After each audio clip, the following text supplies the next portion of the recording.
اليوم حابة أتكلم في موضوع شغل صفحات التواصل الاجتماعي بشكل كبير خلال اليومين اللي طافوا، وهو خطوبة أو زواج مريم حسين عويدات من الكابتن بالدرجة الأولى، ومن ثم الفنان الشاب فيصل الفيصل، والاثنين شاركوا مع بعض في بطولة أو من خلال مسلسل تمثيلي بعنوان البيت الكبير، تم تصويره في تركيا من إنتاج حسن عسيري.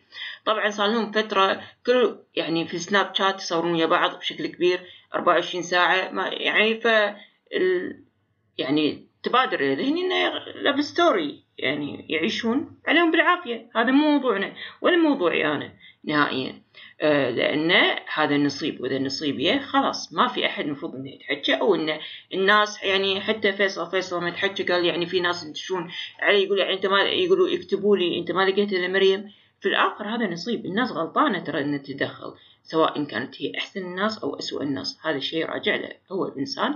يعني ما أعتقد إنه هو صغير ولا هو غير يعني أو مراهق إنه ما يعرف إنه شنو الصالح له، سواء كانت مريم حسين عويدات أو غير مريم حسين عويدات. هذا نصيب، والصراحة غلط إن الناس تتكلم والله فيها تركتها علتها، هذا شيء ما خص الناس فيه. وأعتقد إن تاريخها أو الفني أو غير الفني أو الإشاعات اللي تحب تطلقها كل فترة والثانية على نفسها وغيرها، هذا شيء ثاني مختلف.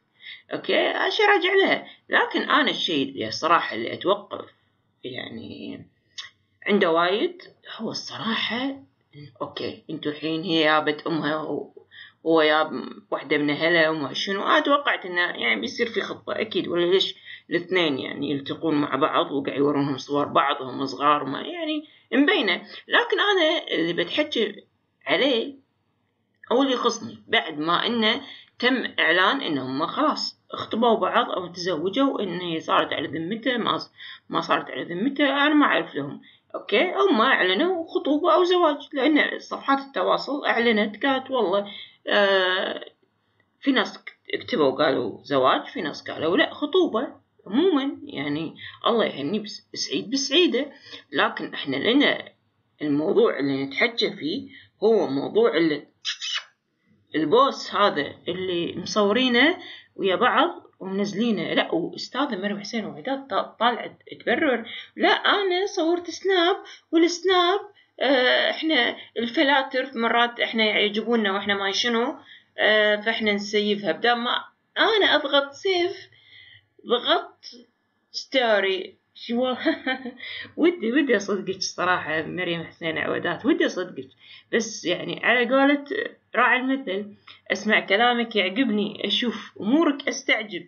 بس السؤال زين ماشي هذا عديناه غلطتي زين، والثاني اللي فوق الجبل بالتلفريك اللي يعني انتي جارته بوس بالغصب، اخاف هذا بعد ما راح بالغلط راح ستوري.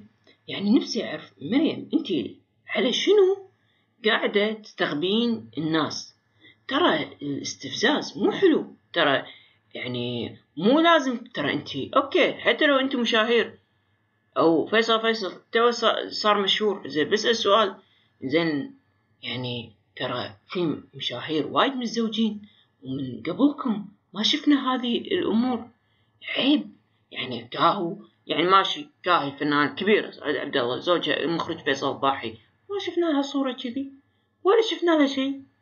يعني وكذلك وايد مريم في هيفاء حسين وحبيب غلوم، في فؤاد علي وهيا عبد السلام، في وايد يعني مشاهير ما شفنا يعني كل تفاصيل حياتهم والعلاقة الحميمية. لازم الناس كلها تشوف في شيء اسمه بين الجرأة وما بين انك تنزلين اشياء تخدش الحياة، يعني كنوا عشان بس تبررين حق الناس ان انت سعيدة. يبغى الناس بصدقتك، بس خلاص فك الناس من هالمناظر. انزين حطي باعتبارك ان انت قاعد يتابعونك مراهقين صغار يتأثرون، إذا أنت عندك الدنيا ضربتها بالطوفة الناس لا، وأنا ما لومك لأن أنت عموما متعودة على الشو.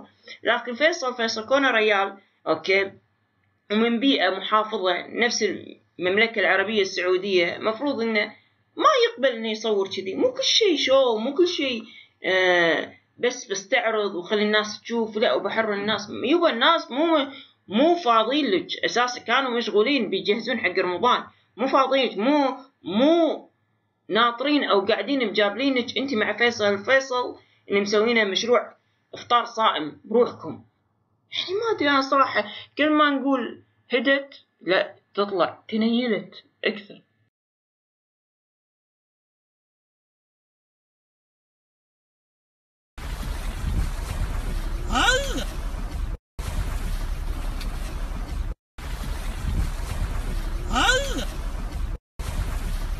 بس بدي أوضح حق الفيديو اللي انتشر علينا في وقت خطوبتنا. طبعا السالفة وما فيها، احنا دوم نصور بالسناب ونسوي سيف عشان تعرفون في فلترات حلوة احنا نحبها بالسناب، فنصور سناب ونسوي سيف. اللي صار مريومة بدل ما تسوي سيف سوت ستوري، كان بالغلط. يعني مهما كان حياتي الشخصية هو صح، يعني احنا we are very cool, we are يعني open minded and everything، بس ما توصل فينا مواصيل ان ننزل يعني kissing وما ادري شنو. بس اللي صار بالغلط. انا الحين داشة على الخاص طيب حق صفحة خطيبي، فما يضحكوني للبنات اللي يقولون انت ايش تبي فيه، يعني قاعد يدزون الصور مش عارفة ايش. حبايبي بقول لكم شغلة، ترى ماضيه كله عنده، واحلى شيء بفيصل ان شاء الله ترون الصور وانا استغفر الله بدون ما اقول كلش ولا يعطي وجه. صراحة ما ادري وين التخلف اللي عايشين فيه.